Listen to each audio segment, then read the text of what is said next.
Fortunately, we have a really outstanding master faculty to help us see the forest in its entirety. As all of you who've been to previous meetings know, I like to put up polls. It's a great way to engage you, the audience. And I'll tell you, I'm often surprised at what all of you say in these polls. So our first poll, if you use telehealth or telemedicine now, thank you, Carolina, will you continue to use it post-COVID-19? Yes, no, don't use it now. Select whichever answer fits with your experience. So our first speaker this evening is the Assistant Professor of Orthopedic Surgery, Adult Reconstruction and Joint Replacement for Hospital for Special Surgery and Cornell Medical College, Dr. Michael Ast, who incidentally also works in New York City, and he will discuss how this pandemic has changed our patterns of engagement with patients, specifically but not exclusively the role of such tools as telemedicine. Dr. Ast, welcome to the master class. Thanks so much for having me. I really appreciate it. So as long as everyone can see my screen, I don't want to spend too much time doing PowerPoint, but just a little background can be helpful. My name is Mike Ast. I'm a joint replacement surgeon at Hospital for Special Surgery. And I want to talk just for a couple minutes on technology, including telehealth, and what that looks like in the post-COVID world. I have a couple of disclosures in that I do some consulting for some implant manufacturers and implant vendors, as well as OrthAlign, our sponsor tonight, and also for a virtual reality company, which we will discuss very briefly as we talk about the future of surgeon education. So I want to thank some of my friends and members of the and co-members of the Digital Health Committee for AUKUS in putting some of this together. For those of you interested in a little more in-depth look at this whole topic, check out this article that we published 2 weeks ago in the Journal of Arthroplasty on the future of digital orthopedics. And I'm going to talk about some of the highlights, and there's a little more in-depth description here, which you can go ahead and read for yourself.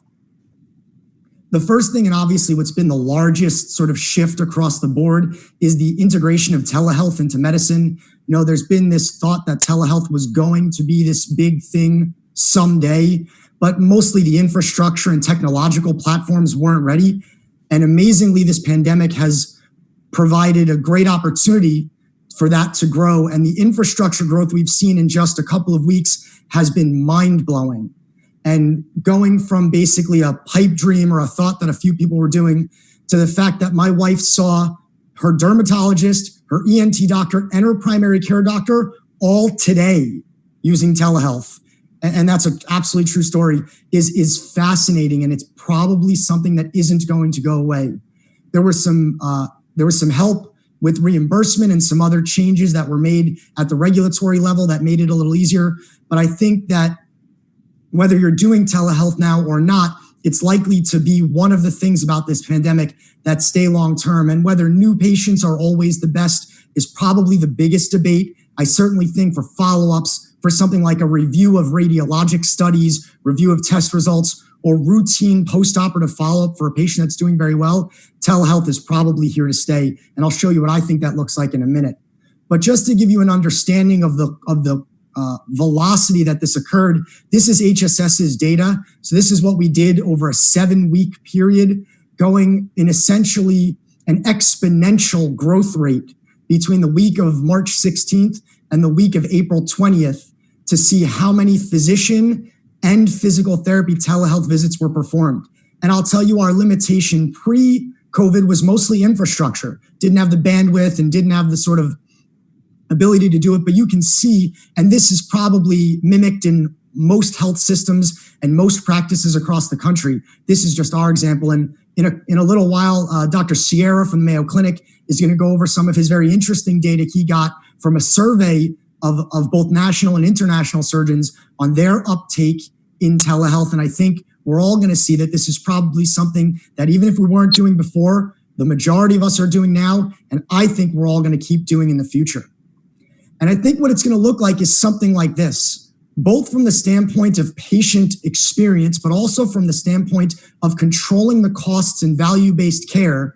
The ability to limit patient exposure to hospitals, to buildings, to other patients is going to be something the patients want because of residual fears of infectious problems, as well as a really great way to control costs in the bundled program or in the episode of care payment or in the value-based program that you're involved in. I think we're going to see something that looks like this. You come see your surgeon, they see you, they decide you need a joint replacement, and then you get a telehealth visit with the medical doctor pre-op because they already know you. They don't need to do anything new or specific. They can review test results, review risk factors. Then you can do a preoperative physical therapy visit again through telehealth, where you go over your exercises, how to use your assistive devices after surgery. Then you undergo either a short stay or outpatient procedure. And I think the difference between who's going to get an outpatient procedure and a short stay procedure will most likely be based on both medical risk factors and social risk factors. And I think it's really important to keep those in mind. We have arguably the world's leading expert at the medical risk factors for outpatient arthroplasty speaking up next in Dr. Meneghini from Indiana. So I think if you have questions about that, we can certainly talk about it. But if you're trying to understand the medical risk factors, just check out his publications. They've been really sort of the defining factor in how to understand patient criteria from a medical standpoint. Then they'll have that surgery with a minimal stay in the hospital or no stay in the hospital or surgery center and undergo some virtual or telehealth home-based physical therapy, again, controlling that cost in the episode, along with a mobile patient engagement platform. So it's not just a visit twice a week, but every single day they're engaged with their surgeon, they're engaged in a virtual way. And then they'll do local to their home or limited in the office post-operative imaging, followed by telehealth with their surgeon or with their surgical team for their follow-up visits. And I think this is something that's probably what the future of something as straightforward as elective primary joint replacement, but this could be applied to most procedures, especially elective procedures across the board in medicine. And I certainly don't have a crystal ball, but I would imagine that this is probably something that we're all going to see in the future, both because of the limits that patients are going to want in regards to being in hospitals, but also because this really helps control costs and control that episode of care. So when we look at other technological options in orthopedics, I want to talk about a couple things for office efficiency, for surgical efficiency, and then a little bit about supply chain efficiency and training, because all of these things have been touched in this COVID pandemic with certain things that I think are likely to stay long-term or at least likely to be looked at in a different light. The first of these are chatbots, and most of us know these from interacting with our banks or interacting with some of the large online retailers that exist. But if you think about it in medicine, they're a wonderful triage tool. You can use them to intake patients well. Right now, a patient calls the office and they go through a whole series of very standardized questions to decide what level provider they need to see. Do they need to see a non-operative specialist, a surgeon, a mid-level provider, whoever that might be?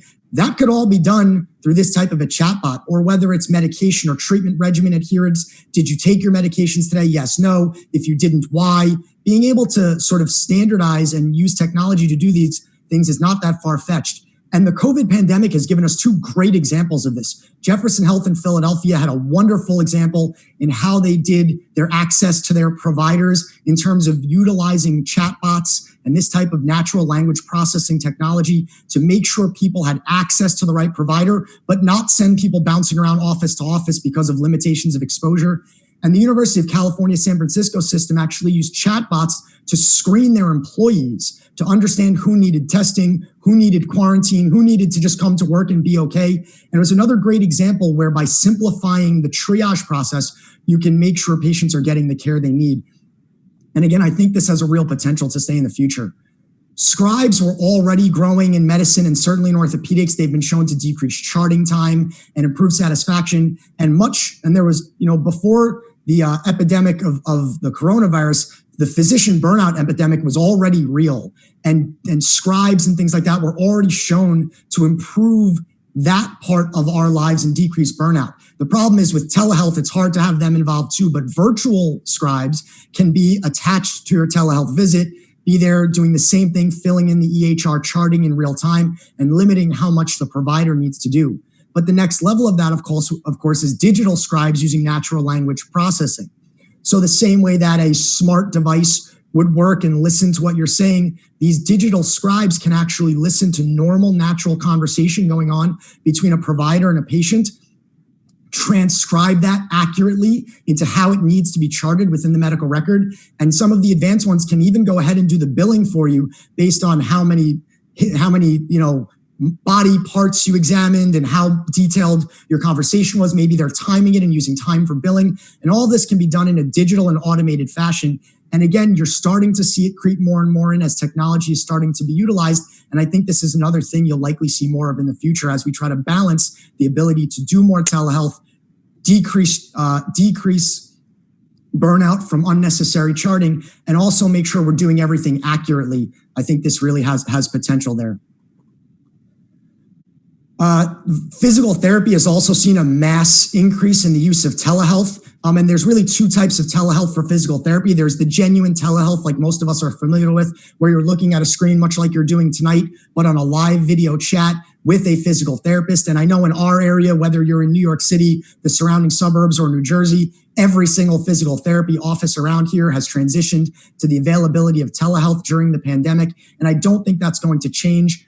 We've actually published our data from our in-house telehealth program that we call HSS at Home, which has shown incredible rates of patient satisfaction to do post-operative physical therapy through a virtual care platform using telehealth. And I've got the citation down there at the bottom of the screen if you really want to see it. But I think patients like it. Again, it's very effective at controlling the episode of care costs.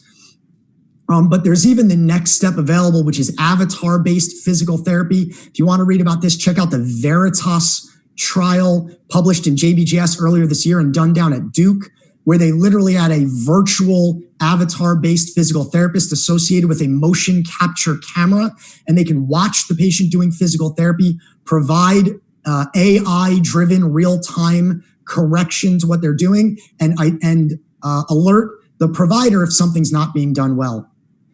And the next thing you always need to look at is surgical technology, because we're all looking at how are we going to handle the wave in the future. It's not just the uptick and the catching up we need to do, but we all know that there's a huge expected growth volume in arthroplasty surgery and in elective surgery across the board. And the use of surgical technologies can really help streamline this. And mostly the problem is going to be site of service, meaning that likely people will start using more ambulatory surgery centers, or maybe not the big joint replacement room in their hospital. So the size of the rooms and the limitations of trays are very important, but also the generalized supply chain, where simply the sterilization necessary to keep up with the increased volume is going to be very important. And so here's an example of what the back table can look like for a total knee replacement when you use advanced technology. Now, this is using handheld smart tool technology for knee replacements, also available for hip replacements, that can take your traditional trays of 8 or 9 trays for a primary hip or primary knee and bring it down to 3 or 4. Very suitable for an ambulatory surgery center, limits the number of trays you need to have in the operating room, and also makes sure you're getting the results you need. And there are other options available in surgical technology that can accomplish similar goals as well. This is the one that I happen to use in most cases, especially in my ambulatory surgery center. But understanding how technology is going to help us deal with site of service changes as well as supply chain issues is going to be paramount in understanding how we're going to kind of grow and benefit from things we learned during this pandemic. And finally, very quickly, most of us who teach understand the importance of the fact that we just lost 2 to 3 months of surgical education, and also that we're not having in-person courses for a good portion of this year, and a lot of surgical education is really being impacted. And here's where I think a huge opportunity for virtual reality exists. This is actually a picture of one of our residents training on virtual reality in our hospital. There are several virtual reality systems that exist out there for surgical training. There's a significant amount of data that has shown the benefit, especially to surgeons in training, but even to surgeons already in practice who are trying to pick up a new approach, a new implant, a new technology, and that the use of virtual reality can dramatically shorten the learning curve and improve the learning you're doing in person so that you get kind of the basic steps out of the way. It also shows simply doing a surgery the first time, if you've tried it in virtual reality before, makes you more accurate when you do it in real life. And I think there's nothing but growth ahead in terms of virtual reality and augmented reality for intraoperatively, but certainly in surgical training. And again, there's a lot of really great information out there I recommend everybody take a look at. So thank you very much for letting me talk about this a little bit. I'm certainly happy to take questions, but we've got an incredible panel here tonight who I'm sure also have a lot of great information and opinions about this. Again, thank you so much. Let me ask our audience another polling question. I think this issue of professional society meetings is a very important one, and the issue of virtual meetings is also excellent. So Carolina, if you could pull up the next poll. How do you plan to attend future professional society meetings? Are you ready to go physically? Will you do a virtual attendance, or are you not interested in either one? Our next physician speaker, who I'm really looking forward to, is the Director, Indiana University Health Hip and Knee Center and Professor of Clinical Orthopedic Surgery at Indiana University of School of Medicine, Dr. Michael Meningini. He will help us understand and think through the challenges and considerations for orthopedic society meetings going forward. Mike, welcome to the masterclass. Thanks, Robin, and thanks for everybody attending. And I don't have slides, but I do have some disclosures around some of the topics related to this meeting. So outpatient is a big emphasis for us. And I think, following what Mike said, I have conflicts. I'm a consultant for SCA and have ownership shares. Outside of that, discussing my topic related to meetings, I don't really have conflicts, but I do have significant roles, which is probably my assumption is why I was selected to talk about this. So I'm the program chair for the upcoming AAHKS meeting in November. I serve a role on the executive board of ICJR, the International Congress for Joint Reconstruction, and also was the chair of the first ever sort of hybrid virtual online versus in-person outpatient meeting that the American Academy of Orthopedic Surgeons held last October. And it was our first foray into sort of a hybrid, both in-person and streaming live meeting. And I think we learned a lot from that. And so I'll try and give you some perspectives about what we see as the future for our meetings and how the virtual component may or may not play a role in that. Now, the first thing I will say is, because I'm sure the first question on everyone's mind is AAHKS, which is a 4,000 plus person meeting coming up in Dallas in November. And since much of our meetings for the summer have been canceled, everybody's probably wondering what's the latest on that meeting. I will tell you, with all of the meetings this year, and some of them are starting back up, we've preserved some of the ICJR meetings in August. Is the first one that's still in place right now in Tennessee. So I will tell you that most of these, and AAHKS is no different, are planning as if they are going to proceed as normal, but with some contingencies.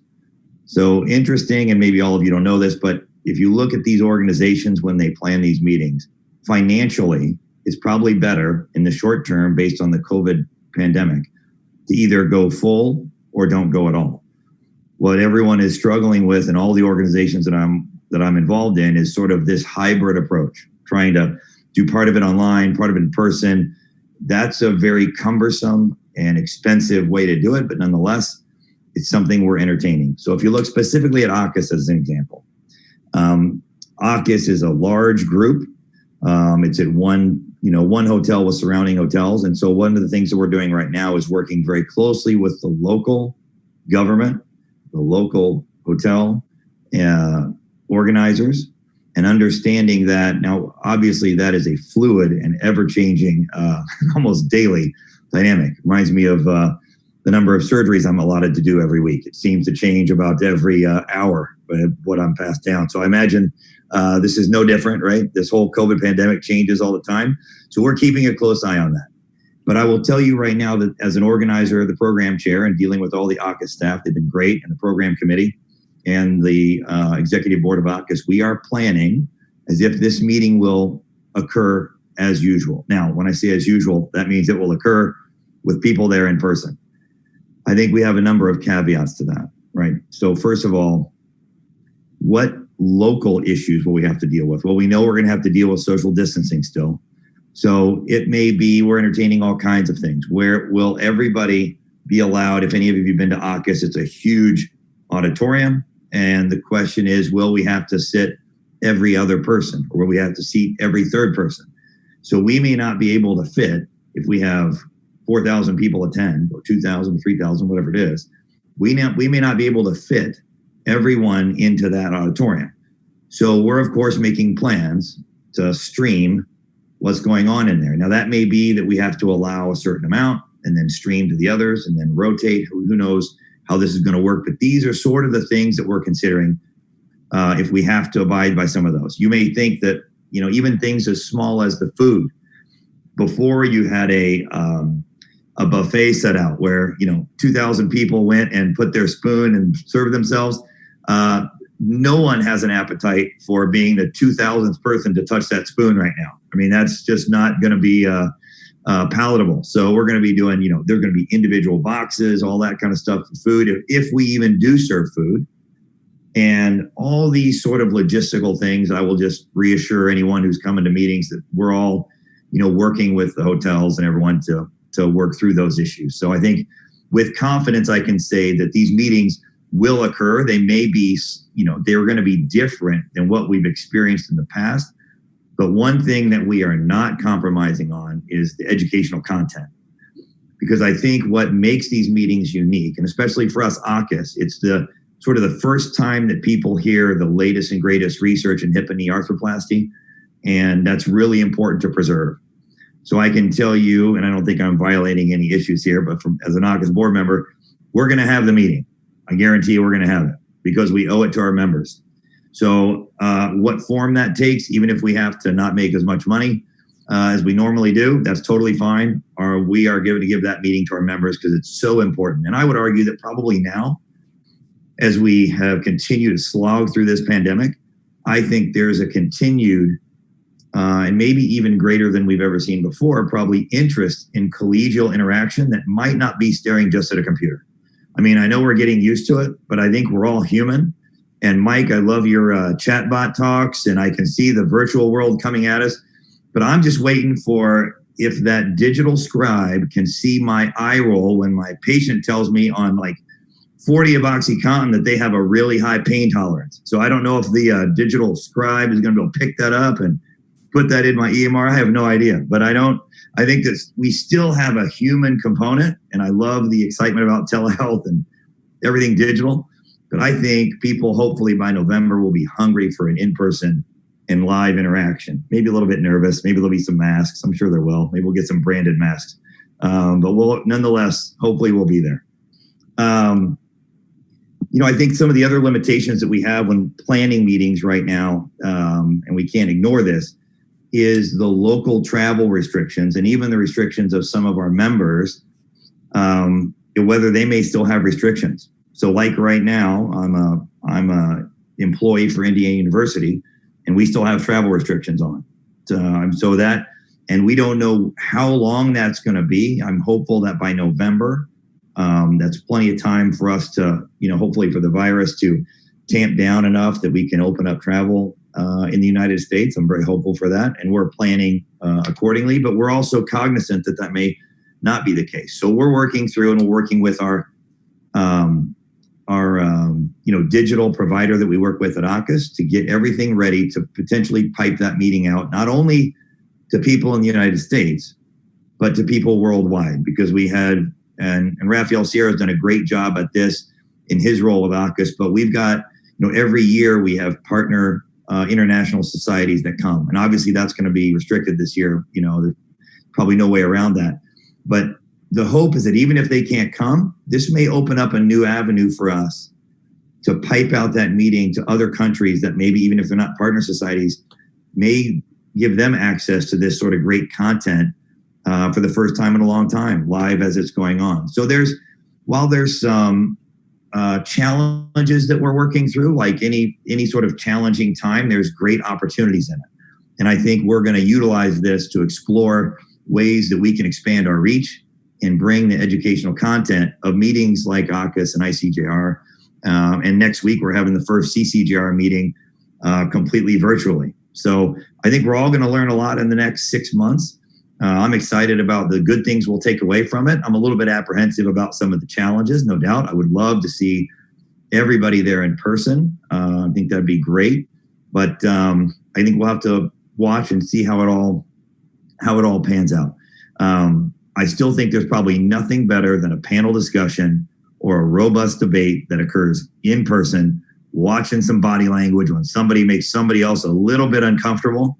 And maybe you can't pick that up on the screen, but I think most of us have. I remember my first meetings with CCJR when I was a resident, and I used to love those debates, watching people like, Bob Booth or Charlie Yang or Leo Whiteside, go at each other, and it would get a little uncomfortable. And that was actually part of the excitement. Maybe you call it orthopedic Jerry Springer, but anyway, it was fun to watch, and I don't want to see that go away. So I think we'll sort of bring in the virtual and digital aspects, but we're going to preserve, I think, that in-person collegiality that all of us, I think, probably are missing a little bit right now.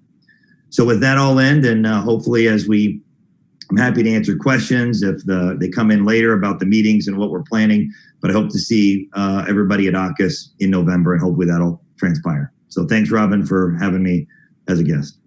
But some technologies that were actually pretty hot before COVID-19, I'm thinking specifically of robotics and navigation. And Carolina, if you could put up our next poll. I do have a quick question for the audience. How many of you plan to continue to use some of those advanced technologies like robotics or navigation once you're back to doing elective cases again? The answers are yes, I plan to continue. No, I'm not going to continue. Don't know. Or I'm not using it now, so of course I'm not going to use it. So answer whichever one best fits your circumstance. And I'll be giving the results of the polls after all of our speakers have completed. So our next speaker is Dr. Rafael Sierra, who has now been cited by 2 of the prior speakers. So this is, this is big. And he's the only guy with a tie on, incidentally. He is also the professor of orthopedics at the Mayo Clinic in Rochester, Minnesota, and consults for the Department of Orthopedic Surgery. Dr. Sierra will give his view on how innovations in arthroplasty may or may not have been affected by the COVID-19 experience. Dr. Sierra, welcome to the master class. Thank you.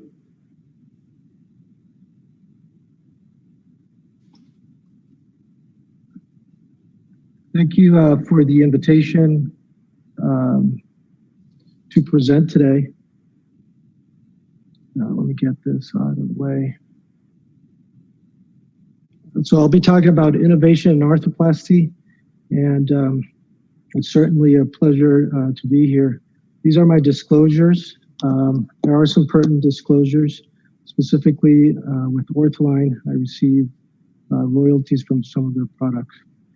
So about 4 weeks ago, we sent out a survey to approximately 360 international members of AUKUS, asking them about the impact that COVID-19 had on their hip and knee arthroplasty practices.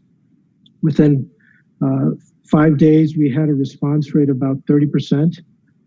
So about 100 surgeons responded to the survey. And except for surgeons in Japan, all surgeons noted that they had been affected in one way or another by the COVID pandemic.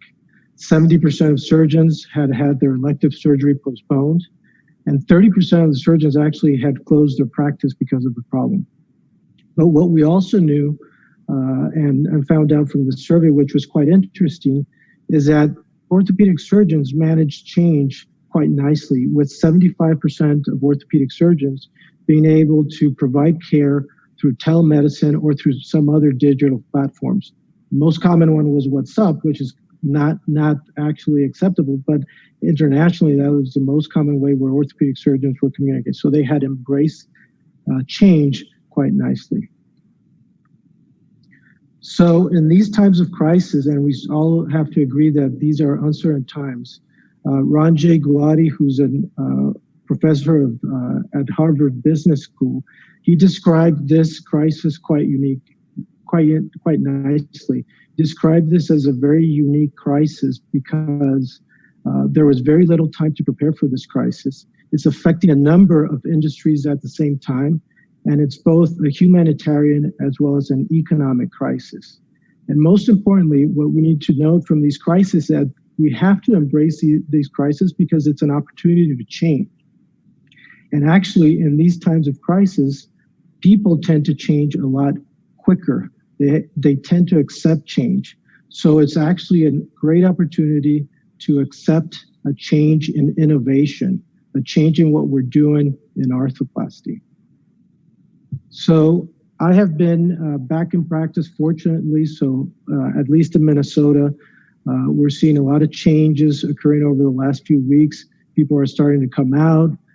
At the end of this week, the stay at home will finally go away. The government mandated to stay at home. Certainly I've been back to work, which is, to me, is important. I've been back in the operating room. But I learned a lot in the last few weeks about how to take care of patients remotely. And I do feel that there were a number of challenges pre-COVID that really limited the way that innovation was occurring in arthroplasty. The first challenge that I saw was that the delivery of care that we're giving our patients was quite fragmented. And it wasn't until I had to stop operating for 6 weeks and take care of patients preoperatively as well as postoperatively that I really realized that the entire episode of care, the delivery of care, was quite fragmented. And this is a great opportunity to finally unitize our care that we're providing our patients. The second challenge is that I think there's been a lack of patient connection. And we have all concentrated on face-to-face connection with our patients. But just like Mike said, I think that telemedicine, which has been part of many of our ways of communicating with our patients currently, is here to stay. And I think that's going to play an important role in moving forward as how we embrace technology as well. And the third challenge is that, at least from an innovative standpoint, we are stuck in the early adopter phase of technology in arthroplasty. So if we look at the adoption innovation curve that was described by Rogers in 1962, we're kind of stuck right here. So we have a number of innovators that are using technology. So they use navigation, they use robotics.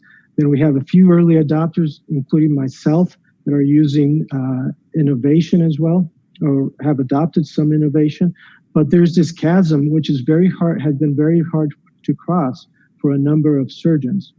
It's changing this. This is our opportunity to change this, to be able to cross this chasm from early adopters to an early majority to be able to adopt the technology that we have. There's no doubt that navigation, robotics, they're here to stay. Telemedicine is here to stay. So we just need to find a way today to be able to cross that chasm of the innovation curve. So how do I see innovation in COVID-19? Well, I think that there are 4 important points, and I'm not going to talk much about telemedicine because that has been discussed already at length by Michael Ast. I think that we need to find a way to universally collect patient-reported outcome measures, and this is important, especially as the American Joint Registry continues to expand. However, I think collecting these data in paper form, as we've been doing, I think is part of the past. We have to collect these forms electronically and also collect objective forms of patient-reported outcomes. What I mean by that, this is where smart sensors, wearable devices will come into play. These will be part of the way that we will collect how patients are doing preoperatively. And then we're going to be able to use the data that we collect preoperatively to make intraoperative decisions. This is what I call closing the loop in the patient care. So we're going to unitize the patient experience throughout. I'll give you an example. If we have a patient that has lumbar spine problems and they're undergoing a hip replacement, why would we want to get a static x-ray with them standing and sitting when we can actually hook up a couple of sensors on their back and spine and pelvis and have them go throughout their activities of daily living throughout the day preoperatively? We can collect that data and then use that data intraoperatively to make a decision where we're going to put our cup, the appropriate version to try to eliminate, hopefully altogether, the dislocations that we see in many of these patients. And then after that, we can use those same sensors and the data to look at the results of our arthroplasty themselves. So this is where we would be collecting objective data to actually be able to evaluate the results of our arthroplasty. So I think this is a must, and this is where I think we're going to be closing the loop in patient care. Just imagine if we can avoid altogether sending our patients to nursing homes, because we will have direct contact with these patients, we'll be connected with them. We can then empower their caregivers also with these apps, through these apps, to be able to check on, see how they're doing. And then that would be a huge step in innovation. And finally, this has also been talked by Michael Ast. I think resident and fellow education is going to be changed dramatically post-COVID, and there's no doubt that innovation will play an important role in virtual reality as well. So I'd just like to finish up by saying a few words that I'm actually going to quote John Maxwell. Many of you know him. He's a U.S. author who talks about leadership. He writes about mentorship, but he also has this book that's called Everyone Communicates, Few Connect. And in his book, he notes the ability to communicate and connect with others is a major determining factor in reaching your potential. And I think that it's time to reach our arthroplasty potential, and it's simply by connecting with our patients preoperatively, using that data intraoperatively, and then following our patients postoperatively, obtaining patient-reported outcomes in an objective manner. Thank you very much for your attention. So, Carolina, if you could put up our next poll, I'd like to ask our audience, what do you think? Do you think this is going to accelerate the trend to do more total joint replacements in the outpatient setting? How many of you think your outpatient setting will increase? 10 to 30%, 30 to 50, 50% or more, or even none?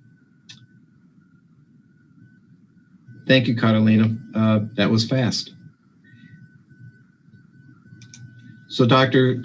Sridhar Dubakula, who teaches orthopedic surgery at Johns Hopkins University School of Medicine, is our next speaker. And he's been a pioneer in the use of minimally invasive techniques for arthroplasty surgery. And I think today he drew the short straw, because he gets to tackle one of the toughest questions today, which is how will the COVID experience change where we perform arthroplasty surgery? So Dr. Dubakula, welcome to the masterclass. Thank you very much. It's a pleasure to be a part of this distinguished panel and really enjoying the talk so far. What you heard a lot about is a little bit about how COVID has impacted more of the larger academic centers. And what I wanted to touch on a little bit is how it impacts orthopedics in the private equity model, as well as in the private practice model as well. We were one of the early adopters to the private equity model, and as you all know, orthopedics is become very much a part of that market. A lot of private equity activity is going on, certainly pre-COVID and certainly post-COVID as well. And so it was a little interesting experience to go through this as our first experience of a major crisis with a private equity lens, since this happened recently as we were just bought out last year. So I just want to talk a little bit about that experience. Relevant to this discussion, I am a consultant for OrthAlign. A lot of this is pretty much what most of us have had to deal with in a different capacity and in a different magnitude. When we heard about this, we heard about it pretty early on, and we actually went into a pretty aggressive cash preservation mode very early on. When we were first approached with this, it was from the business side with the private equity, and it kind of took us all aback because obviously we're all physicians, and we're used to taking care of patients. We're used to sterile technique. We're used to always being there to help in any mode, and we certainly weren't interested in having to go into a shutdown mode, certainly ahead of everyone else. But I think looking back retrospectively, that was one of the best things we could have done. So I think we met very early on as we saw the trend headed towards it with COVID, and we went into early cash preservation mode very early in March. And we basically went to about a 20% efficiency model And I think this was really important for a couple of reasons. Obviously, protecting our patients, protecting our staff, but also it made us a lot more efficient. And when I say efficiency, of course, we all dropped to seeing a lot fewer patients for obvious reasons, but obviously it made us a lot more creative, as other folks have talked about earlier, with our efficiencies in how we treat patients and how we connect with patients, and obviously with technology and telemedicine becoming such an important role. So, we have the generalized guidelines, but, we're all subject to federal as well as state, as well as community and hospital-based recommendations. And some of us are part of larger academic facilities where they are dictating the terms of how we do this. And others are following the leads of those around us. And others are just trying to follow the general direction of our regional and local areas. So it's kind of been all over the place if you talk to many folks in similar private practice / private equity models. Some of the take-home points we all have learned about is the efficiency of screening, and whether it's on site. And so we talked about the using technology, and certainly we use a Phreesia or other type of thing where you're reaching out to folks to figure out if they're appropriate to come in and to make sure that they need to come in, and then educating them on PPE, social distancing, virtual screening, as well as on-site screening, making sure that folks feel very comfortable coming in if they have to come in. With the social distancing model, folks are staying at minimal separation. We spread out the waiting room. We staggered clinics. We staggered our teams so that, if we had an exam room capacity of, let's say, 50 rooms, we were using about 10 to 15 of those. And they were pods, and they were rotating through so that we could do terminal cleaning, and the teams would stay intact such that if anyone did, God forbid, get ill, we could quickly transition them out and everyone could go into a different mode so that we would minimize the risk of patient exposure, because we all want to be able to provide for our community, but we have to do this in a responsible way to ourselves, our staff, as well as, most importantly, our patients. So I think that was a really important part of this whole process is integrating all of this while still being able to provide a service to our patients, reaching out to the community, helping out with the ERs, trying to shift some of the orthopedic cases that could be seen anywhere other than in the ER, so they could focus on treating sick patients, and we could try to be helping the community at helping triage folks, whether it was virtually or if folks were able to come in and performing minor procedures to help out. And I think that was something that was really an important part of our interaction with the community. And as we think about this moving forward, what we realized through this process is, obviously we're part of a larger portfolio, and medical practices are very, we're all going to stay profitable, but at the same time, we always have to keep thinking about how we can adapt. So we want to have a ramp-up team, strategies in place where regular phone calls. I don't think any of us in medicine have been through as many Zoom meetings as we've gone on, and 5-10 meetings sometimes in a day for everybody. But through this, we've learned how we can really connect, certainly with patients, but even with our colleagues across the country, and figure out how we can come together with responses as everything kept changing so dynamically. The strategic implementation of a ramp up was really important as we started to see restrictions lift. How are we going to bring folks back? How are we going to bring teams back? And how are we going to ramp up our clinic in a responsible way? And how are we going to start opening up to allow surgical cases?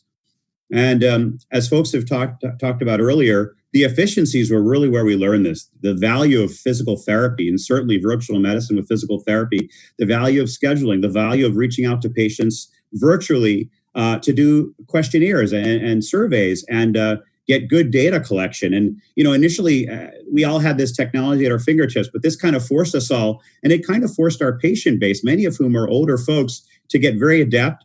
And I think what we've all realized is they're pretty quick learners. So it's actually been a fairly seamless transition for most of our patients to be able to connect with us.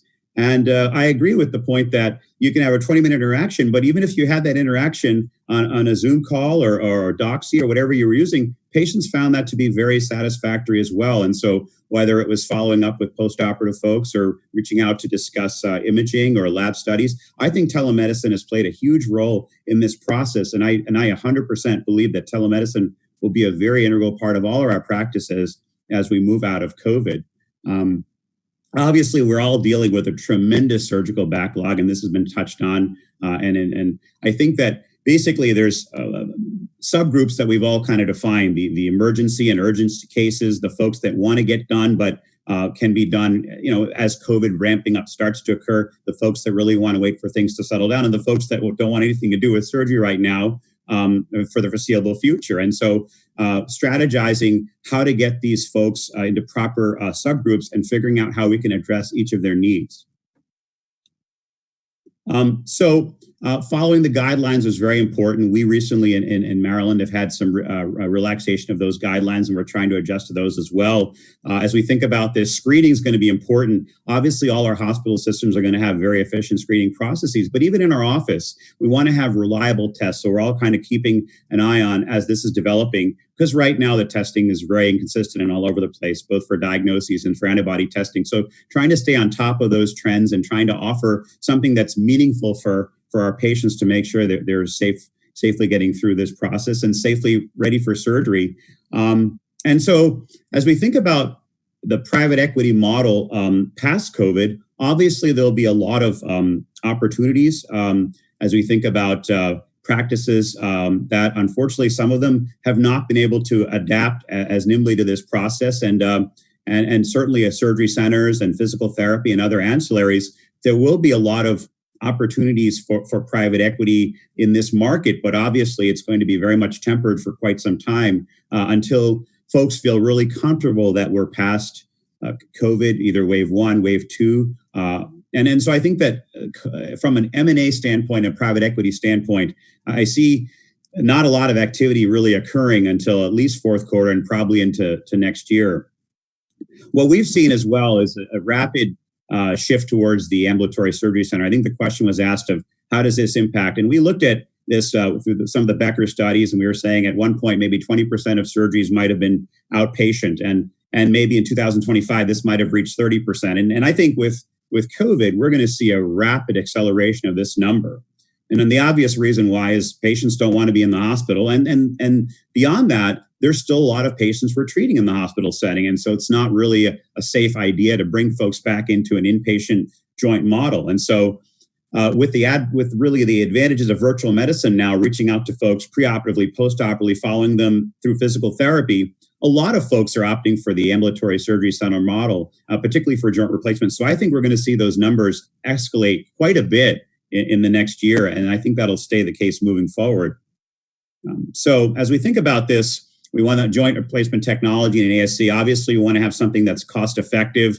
We really can't be looking at large capital costs at this point because, well, we've all been operating at a loss. And certainly an ambulatory surgery center is in the same boat as that. We have to be space efficient. We want to have proper technology, but it shouldn't be something that burdens the operative experience. For example, we need minimal trays in a surgery center versus a hospital. It has to be something that has a minimal learning curve, that doesn't delay the case, because the whole idea here is to be efficient about our technology. So, we don't want to necessarily enter a point returning from COVID where we're experimenting with different types of robotic techniques that are going to add time for the patient. We want to minimize morbidity. We want to maximize efficiency. We want to maximize preoperative planning. So I think all of that's going to go into play as we think about how technology will shape a role in an ASC type model. And so thank you for your attention. Carolina, if you would, let's ask our audience this question about that. It's a money question. When do you, our audience, think hospitals will be able to make capital purchases? Do you think it'll be pretty quickly, 1 to 3 months, 4 to 6 months, 7 to 10, or are we looking out a year or more?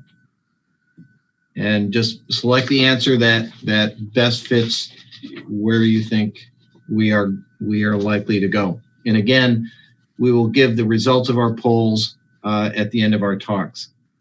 So our next speaker is the Associate Chief Medical Officer for Surgery at Wake Forest School of Medicine, Dr. Cynthia L Emery. She'll be talking about how large hospital systems are managing the challenges and changes and scheduling of total joint arthroplasty. Dr. Emery, it is great to have you. Welcome to the master class. Great, thank you. I appreciate the invitation tonight. And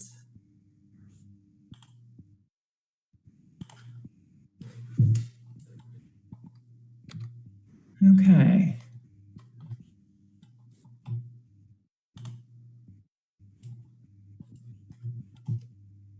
All right, you guys see everything okay?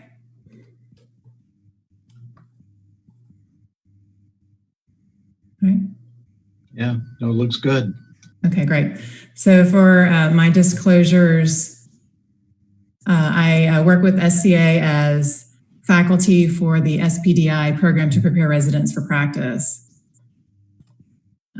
So thank you to OrthoAlign for inviting me to participate in tonight's masterclass. Wake Forest Baptist Medical Center is a level 1 adult and pediatric trauma center and one of 7 hospitals in our Wake Forest network across central North Carolina. We're set up as a hub and spoke type center with over 30 orthopedic surgery locations. We operate out of 9 different sites of service. Our main hospital is over 800 beds and has over 40 ORs, 25 inpatient, 8 outpatient, which is an HOPD setting, and 7 pediatric ORs. We suffer from the same problems that all large hospitals have. Not enough OR time in the main hospital, add-on cases of around 20 per day, not enough turnover time or suboptimal turnover time, and bottlenecks due to nursing constraints, which can lead to overnight PACU stays and imbalance of admissions over the course of the week. And despite all of these challenges, we have our main campus. We overutilize that OR time, and then we underutilize all the other sites of service, our minor procedure areas and our ASCs. And there's many reasons for that. Surgeons have their academic offices or clinics located on the same campus. There's reluctance to change practice after doing it the same way for so many years. Quick outpatient case during your expected 1-hour turnover time in the inpatient OR. So I believe we have a polling question that we are ready to queue for the audience.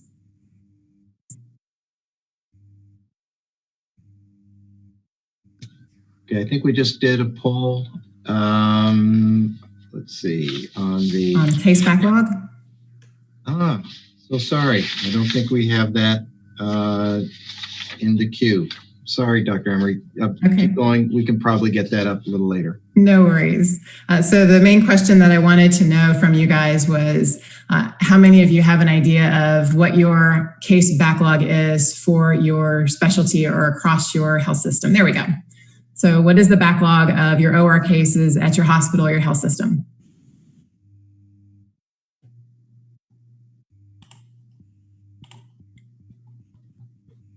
Okay. So as you can see in this timeline, we stopped all elective cases in our health system on March 13th. I was tasked with reviewing all of the time essential surgeries for all of our hospital, for our main hospital, and was asked to develop a reintegration plan for all of the ORs across our health system. We categorized a list of postponed cases by specialty, surgeon, possible location of surgery, and a few other measures.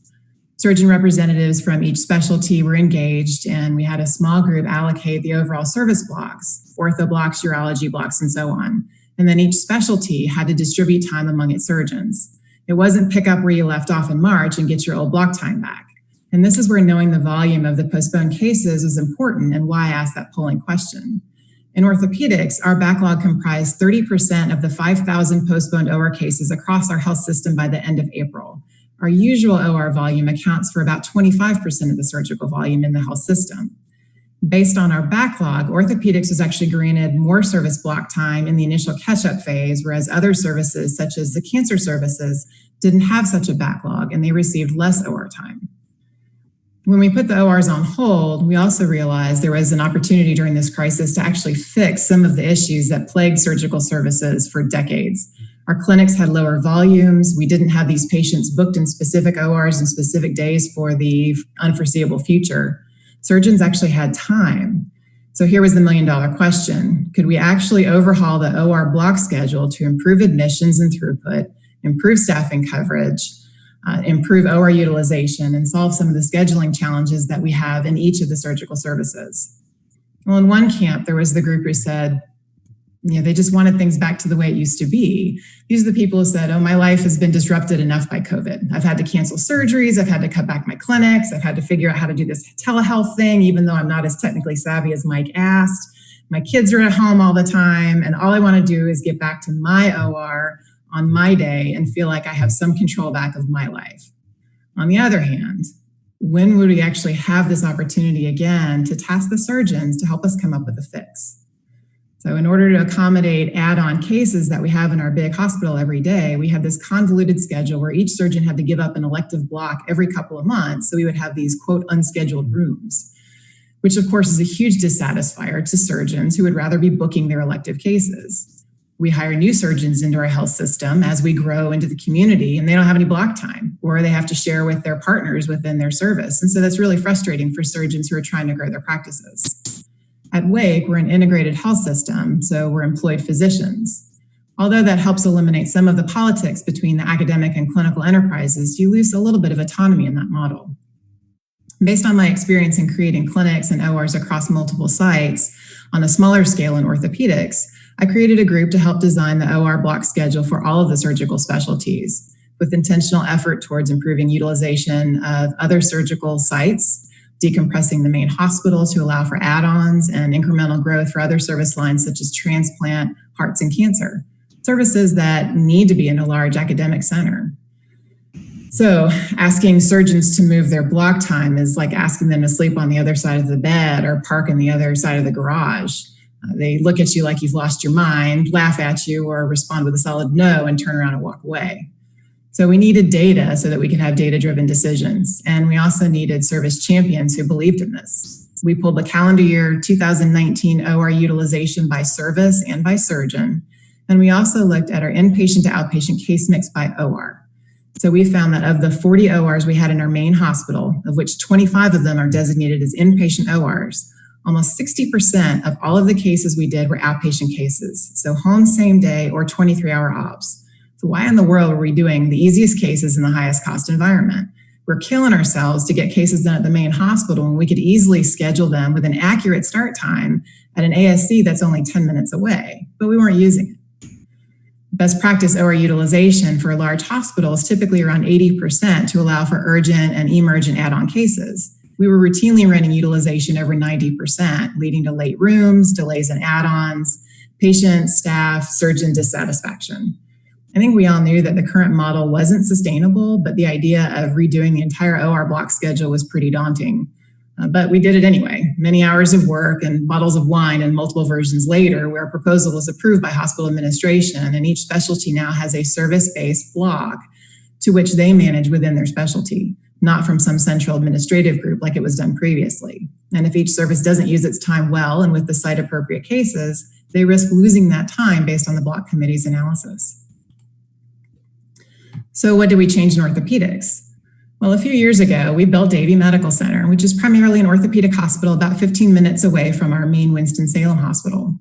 Davie Medical Center started initially as an HOPD surgery center and housed some of our orthopedic ambulatory clinics. At first, no one wanted to go. We begged, we negotiated, we offered 2-room starts with staggered times. Eventually, a few of my partners agreed to go out there. We did sports and hand cases while the inpatient tower was being built, and then we moved joints out there once the tower was completed. Now, this place is like Disneyland with respect to staffing ratios, room size, patient satisfaction, ease of parking, and the culture of the hospital. Everybody loves it there. So our success became our challenge with transitioning to outpatient joints. Why would the orthopods move their cases somewhere else? They have the advanced hip and knee certification, they have the Press Ganey patient satisfaction awards, and some of the highest quality measures in the state. So what's the reason to change? As hospital employed surgeons, we don't have ownership in our ASCs, and we aren't paid differently for the work we do at one site versus another. In fact, if we move our joints that could be done as an inpatient status to an outpatient location, our service line and hospital actually loses margin. So those are some very real barriers that previously existed to transitioning joints to a lower cost setting. But now that we have a backlog of over 1,500 cases in orthopedics and more than 500 of them are joints, we're looking at things differently. While the idea of extended hours and weekend blocks is manageable in the short term for surgeons, it's not practical with a limited OR staff. There's no surplus of nurses anywhere. We can't burn the staff out by working 12-hour days, 6 days a week until we catch up on our backlog. And we also have constraints on the number of beds available in our joint unit. So here's our chance to take that next step.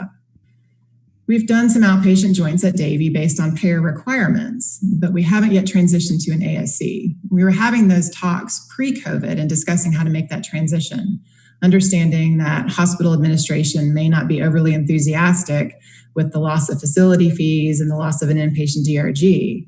As Marnie will talk about in preparing an outpatient total joint program, we've had initial conversations with our ASC. Our protocols were established and our contracts for bundle payments were being negotiated. With the backlog of joints, though, these conversations are now moving at lightning speed. The catalyst of all this was COVID-19. Because we have limited resources, staff, beds, OR time, and capital expenditures, as others have talked about, we have to be as efficient as possible. For the joint surgeons that may be accustomed to doing all of their cases in one location, they may be asked to go to several different sites to help with catching up on the backlog of cases. If you do robotic assisted knees, you're not going to get a robot at every site. No one has the money for that right now. Some surgeons are using OrthAlign so that their patients don't have to go to a large hospital to get that pre-op CT scan.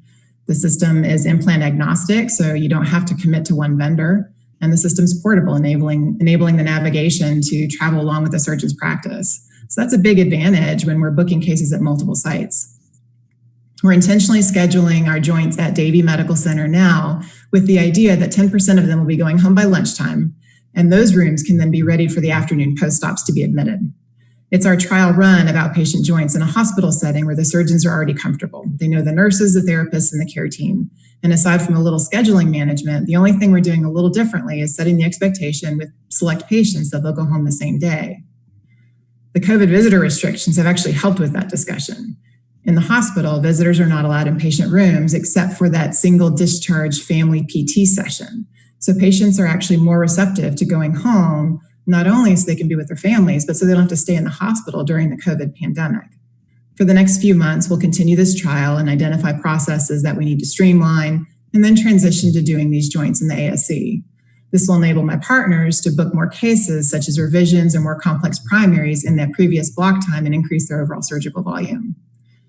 Trying to figure out who to book first has been a bit of a challenge for our surgeons who have a really large backlog. In our practice, about 40% of patients aren't ready to have surgery yet. So this actually has been a little bit of a blessing. As we have such a large backlog, there are some patients that are willing to go wherever, whenever, and this is balanced by the patients who actually want to wait a couple of months. In addition to our Davie Hospital, we also have our ASC and other designated low COVID risk sites, which certainly helps patients feel more reassured about having their surgery during this time. So in a nutshell, that's been the past 2 months for us at Wake. It's been a huge project, and we're looking forward to seeing the downstream impact of the changes that we've made as a result of the COVID-19 pandemic.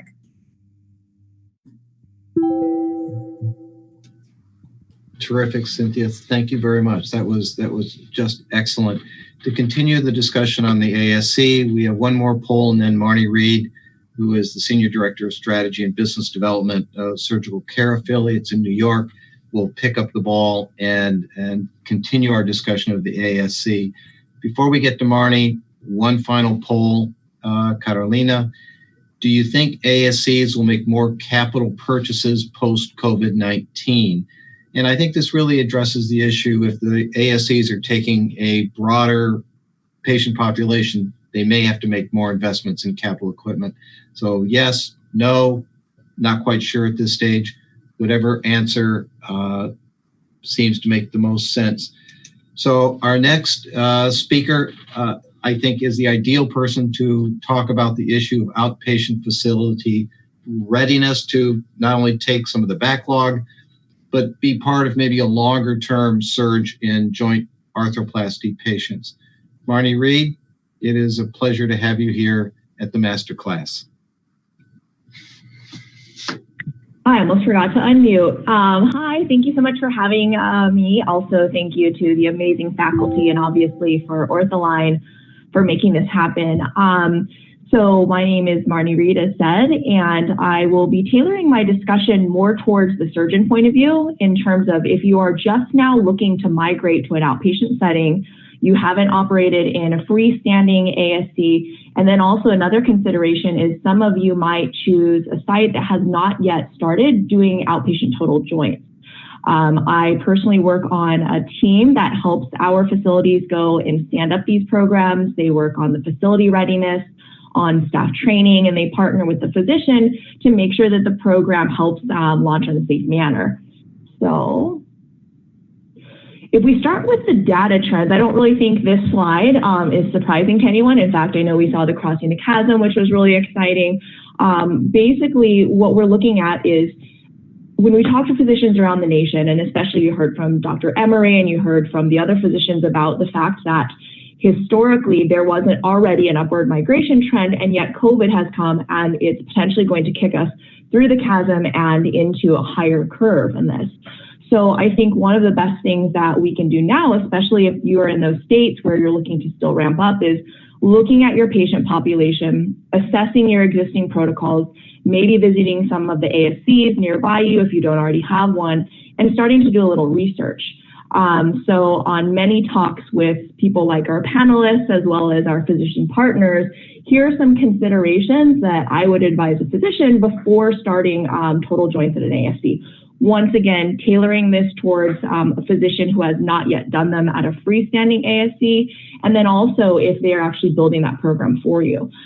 First thing, and I think this was alluded to in a question that I saw earlier, is do they have managed care contracts for your payer mix?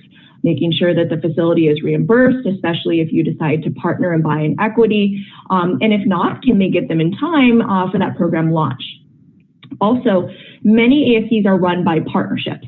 And those partnerships can be composed of a group of invested physicians. Not all of them may be orthopedic physicians, and maybe an ASC management or a strategic partnership company, and or they might have a health system partner like Dr. Emery has over at Wake Forest. If that ASC is not already performing joints, that partnership is going to need to agree for a pretty big upfront investment.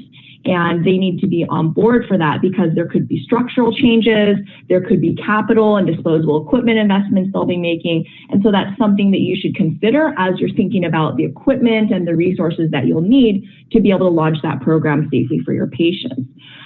Be prepared for certain things like OR size, space capacity for the extra instrumentation, the tray sets coming in, especially for the patients in the pre-op area if they're not already doing orthopedics. There's SPD equipment that may or may not need to be purchased. And then especially in those states that allow for it, looking at creating room for 23-hour observation. Just kind of a heads up in terms of the upfront investment, it could be about $250,000 to launch the service line if that facility is not yet doing that. So those are things that as a physician, when you're assessing all of this and you're looking at what do I absolutely have to do to care for my patients, those are some considerations. You also may want to confirm with the clinical leadership team at that facility that they have a plan to train the staff, to put into place the policies and procedures to ensure that your perioperative protocols are being followed and there's a unique patient care pathway that's being scoped out for these patients.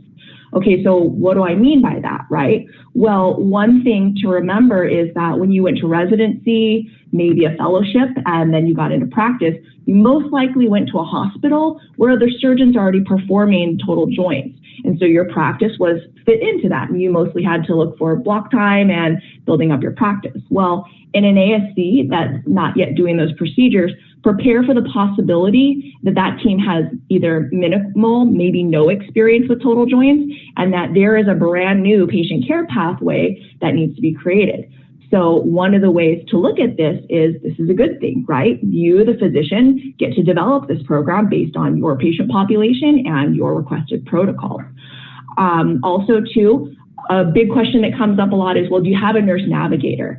Especially in a multi-specialty facility where there's other things besides orthopedics or spine, it may not be a dedicated person right off the bat for this. It may be someone like the director of nursing or another clinical manager that plays another full-time role, but can act as that person. And that's a great person to partner with as you look at building up this program.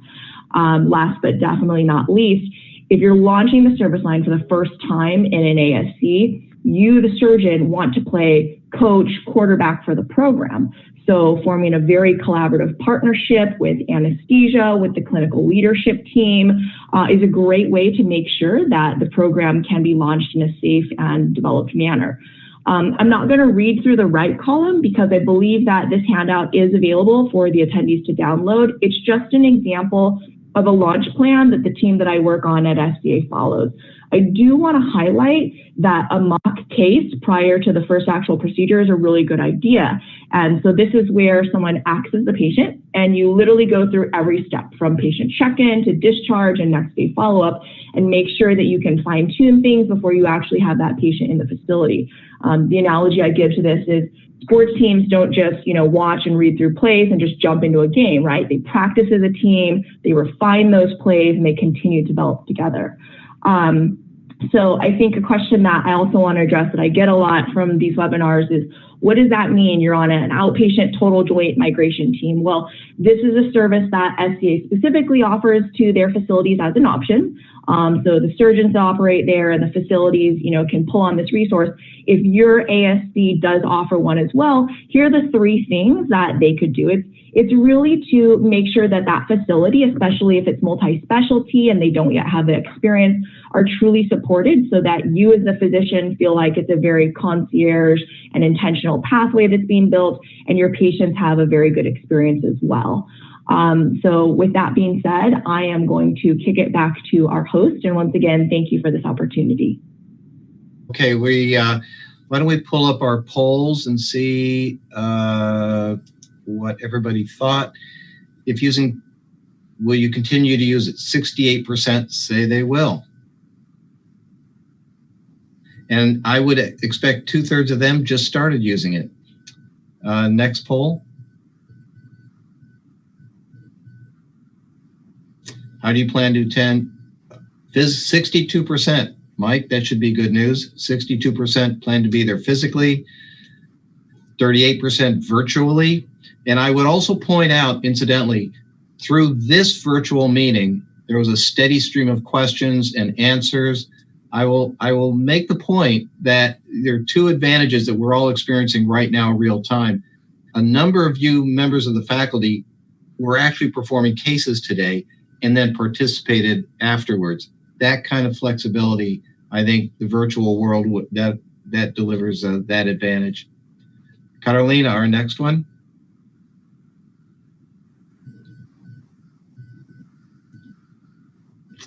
What percentage of total joint replacements do you plan to shift to the outpatient center? 30% said 10 to 30%, 38%, 30 to 50, 20%, greater than 50. And, I think there'll be a question that we're going to cover later that talks about the type of patients that go into the outpatient center setting. And I imagine the responses here kind of reflected some of that thinking as well. Thank you. What is the backlog of all OR cases in your hospital? 23% less than 500, 23% 500 to 1,000. So, Dr. Emery, how does this look to you, these numbers? I would say I'm not surprised that a lot of people don't know. And being an advocate for your service, for your partners, I think is really critical during these phased-in approaches, and also leveraging the relationships that you have with your surgery centers and other sites of service can really help you guys out. Okay, good. Carolina?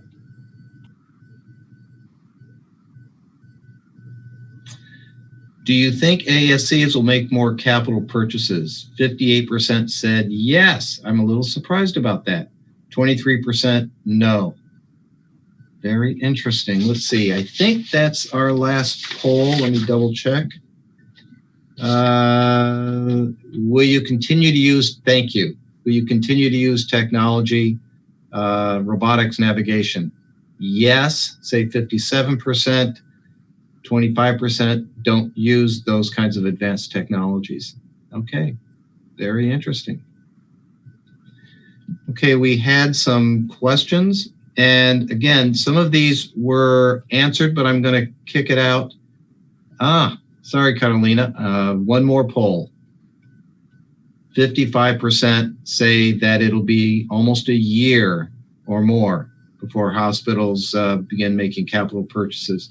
I'm assuming most of our panel agrees with that. That's interesting. Yep, I see nodding heads. Okay. All right. Thank you, Catalina. So one of the questions that came over that I'd like to kick over to the panel, let me get to it here. So in one of our previous master classes, we found that a vast majority of physicians only just now started using telehealth. And the question came in to Dr. Ast, what was the key factor that enabled you and your team to convert so quickly? I want to also put that question out to the other panel members as well. And I think I'll start with Mike Menengini. Mike, were you using telehealth already, or is this relatively recent? And if it was recent, what enabled you guys to go to it so quickly? Yeah, we were not using it. I did about 25 new patient visits to keep the new patient flow going. There were people who had scheduled to see me, and we had to cancel them abruptly. So it was a way for me to continue to engage with new patients. Once I started seeing patients in clinic, I dropped telehealth like a bad habit immediately and turned that over to my PA, because each telehealth visit would take me about 30 minutes. And I can see patients way more efficiently in clinic, in person. But I have a staff, and it's different. I can see 50 patients in a clinic day. I cannot do 50 telehealth visits. So granted, people right. can, but but Dr. Dubakala, you spoke specifically about telemedicine, that you really liked it. What about your experience? Was it like Mike's? We talked about it. We looked at some platforms, but we hadn't really implemented it either. And it kind of became a necessary part when we had kind of brought it down to minimal staff. And I think a lot of it has to do with how it can be set up. For example, for me, a telehealth visit is actually faster than anything, because basically what I'm doing is, because there was a gap between patients, I would sprinkle in a telehealth visit between patient visits as rooms were being turned over. And basically my medical assistant team would go ahead and get the patient interviewed, get all the relevant history and everything else. So my conversation with them was very directed, and then they would take over again. My PA would give them information. So the patient overall had a very satisfactory experience, but I actually was not having to spend as much time doing a lot of the things because my team was able to do that. So we were kind of all just kind of delegating roles to get through each telehealth. And I was just sprinkling them in between my actual visits. I think initially we went to about 75% telehealth, and that actually allowed us to downsize about 20% of our staff, so that, like you said, no one had to be let go, and all benefits were maintained. But at the same time, as we've ramped up and seen more and more patients, we've seen less telehealth, but we are still seeing folks for example, 6-week post-ops, older folks that may not be as comfortable coming in. And certainly for lab and MRI results, we're going to be using telehealth for the foreseeable future. Now, one of the things that came out of our previous master classes is that the new changes in the CMS coding has helped support some of the telemedicine work. Dr. Sierra, how does that fit into your practice? Yes, thanks for the question. So actually, I was doing a bit of telehealth prior to all this stuff, but we were limited in the number of patients that we could see, as well as the type of patients. So we could not see any new patients. Actually, we could only see established patients, so post-ops or patients that were coming back or wanted to come back for some other reason, but we had seen them previously. We couldn't provide care to new patients across state lines. You would essentially have to have a license in every state that you would be seeing patients. But with, as you said, there was a relaxing of some of the issues regarding to telehealth, that I think is probably the most important reason why telehealth took off. And the fact is that you can bill either a virtual or a phone visit, right, has also really helped in getting telemedicine out there.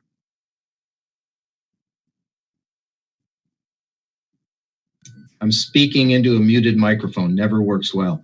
Dr. Ast, What about the legal issues in telehealth, the medical legal issues? Does this raise some new implications for everybody? Well, if you see all these diplomas behind me, these actually belong to my wife. This is my wife's office, and she's an attorney. So maybe we should call her and ask her. But well, is she nearby? I think realistically, like everything else, liability is related to understanding at-risk patients, appropriate documentation, and then not ignoring problems. And so I think, one of the points Dr. Meneghini made is very important. Sometimes a complicated patient or new patient, it's just not easy to get a feel for them over telehealth. You can't roll your eyes. You can't get a sense of that person. And so if you're doing a lot of new or complicated patients or dealing with patients having problems through telehealth, potentially liability concerns are going to become a real thing. That being said, where I think the value is the most is in the routine post-op management, the quick follow-up of a patient you know well. And in that setting, I don't think liability is any different. Obviously, when you think about documentation for liability, all of our telehealth notes are sort of they're templated, right? And so they've got disclaimers in them that any physical exam description was simply over video and not an actual physical exam, thereby limiting its, blah, blah, blah, blah, blah. So I'm sure some lawyer in our hospital wrote it. But I think as long as you sort of mitigate those concerns when used for the right patient, the right reason, that's really where the value comes in. Dr. Meneghini, what do you think? Yeah, I agree. I think it's value. So I dropped it, but my PA continues to do it, right? And our staff will do it for the things you heard mentioned. But as the predominant revenue generator in our practice, I think that, we trust our patients to do something very humbling when they let us operate on them. And I don't think that can be done over a telehealth visit. I take that very, very seriously. It's a very humbling thing for me, and it's very vulnerable for patients to get in that position to let us do surgery. And I think I need to see them. I need to physically examine them, and I need to establish a relationship with them. And then and only then can I agree to operate on them. But I think a lot of the after stuff that, is burdensome for our staff, that can be done telehealth, no problem. No, and I think patient selection, this is a hands-on business at the end of the day. And all of these tools we're talking about are additive, they're helpful, but I don't know how this takes away the essence of what doing orthopedic surgery is all about. Dr. Emery, in terms of the ASC, that you had such a wonderful description of this transition, and I just loved it. That you had a fantastic presentation. But even as you're going through this internally and you're working through all the things you had to do, as you explained in your presentation, did you get any kind of help from the CMS and some of the reimbursing? And I will add this, I think it's clear that we're in a dynamic state right now when it comes to reimbursing. CMS made some changes at the end of last year. There are some new things on the horizon. Is anything here giving any kind of wind in your sails towards the ASC in your experience? Unfortunately, no. If anything, I would say CMS, while there has been some relaxation with telehealth reimbursement, we haven't seen that translate into more favorable contracts for ASCs and whatnot. So we're still having, that's mostly a grassroots sort of venture at this point. You will learn a lot. Marnie, what do you think? Sorry, could you repeat the question? My internet kind of blurbed out. Is CMS, the reimbursement landscape is kind of in flux right now. Is that giving the ASCs any advantages or not? So I think it depends on how you look at that per se. I'm not personally on the payment innovation team. I would say I think there is a big focus in the overall patient care community to look at trying to reduce the burden of healthcare costs on the economy. I would say that there are a lot of efforts moving toward this, and it's not simply just from a payer side. I would say that there's a lot of great societies that are advocating for themselves, for their patients, I don't think anything will ever be perfect per se, but I do think that we're on the right track towards finding an ideal site of service, making sure that it's the right patients that come there, making sure that the whole package per se is compensated for the care of those patients. I think one of the things that absolutely is a consideration is to not just line item them like you would any traditional patient. You know, those patients have a lot more comorbidities. There's a lot more care potentially post-operative that they may have over per se a commercial patient. So I think we're trending on the right track. There's still a lot of conversations, but I would probably kick this over to, you know, Dr. Meneghini and, you know, Dr. Ast, who are a lot more involved in the societies and health policy. I think the more that we come to the table, and I think the more that the healthcare providers interact with the people that are making those decisions, I think the better the outcome will be. Dr. Meneghini, you know, any thoughts? Yeah, I know. I mean, the CMS issue, I know for a fact that we've been approached. There's a push for surgeons to get total hips in its own outpatient code, just like total knees from some people. As a society, I think, you know, ACAS opposed knees going for its own code in the ASCs only because we didn't feel that the data was probably there yet. Now, having said that, I do it, but I think I'm just representing putting my entire ACAS hat on. I think as long as we have good data and as long as physicians are safe, I think they should be able to choose where they take their patients, to be honest with you. I don't think a governmental payer really should tell us where to take our patients. If you do it well, you can do hip and knee replacement very well in an ambulatory surgery center. If you have the right programs in place, you choose the right patients, good education. I think adding the government, it's only a matter of time, Robin, before CMS flips the switch and hips and knees go wherever you want. And it's coming fast, right? And I don't know whether COVID put gas on that fire, maybe. I guess we'll have to see if the backlog of patients can get through the hospitals. And if COVID lingers, I mean, if it really lingers, clogging up hospital beds, they may have no choice but to give it the code and let it go fast. That may happen. That's absolutely right. Dr. Sierra, any thoughts on that? Turn your mic on.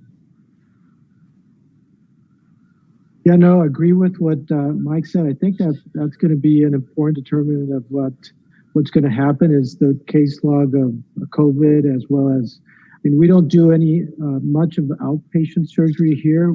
We're a hospital-based practice, but it's pretty clear that at least in the last week or so, when we started doing joint replacement again, at least 60% of our joints have been outpatient. So we have to decide whether that backlog that we have now will continue to be done in the hospital or if we're going to move it to our outpatient setting as well. And if that's the case, then I think that, you know, this is what's going to be seen around the country as well. And hopefully if CMS, you know, as you're saying, our payers realize this, and they'll hopefully be able to let us do it wherever we want. Thank you very much, Dr. Dubakala. What percentage of patients do you think are appropriate for the outpatient setting?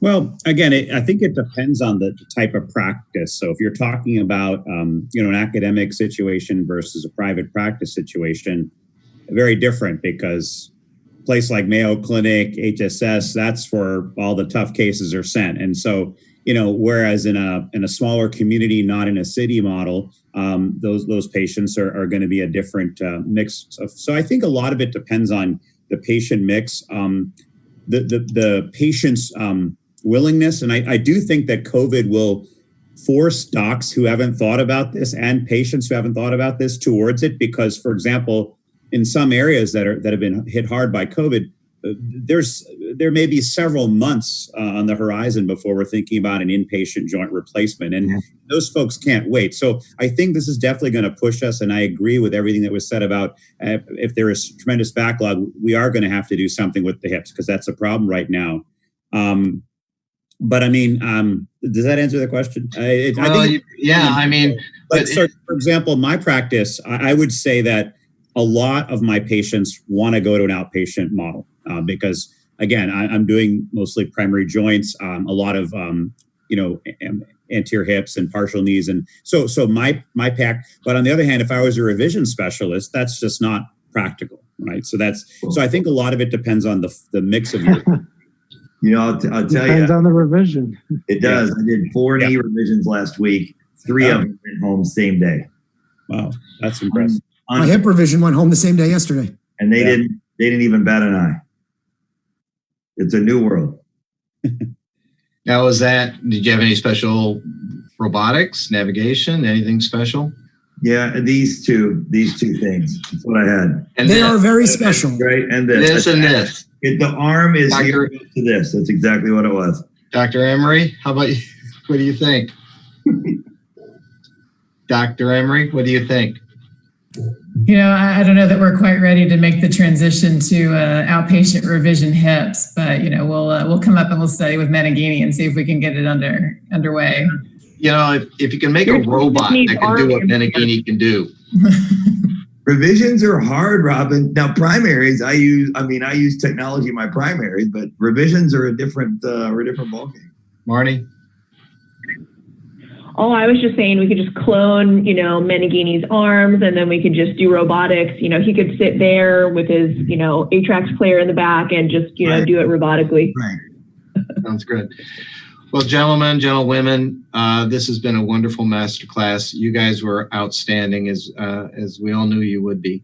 And audience, thank you all very much. It's been a terrific masterclass. I hope everybody learned something.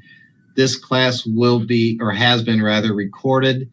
It's been streaming live on Facebook, and we'll make this available, I think, through OrthAlign next week for anyone that wants to go back and listen again. Gentlemen, gentlewomen, again, thank you so much. This has been a wonderful, wonderful meeting.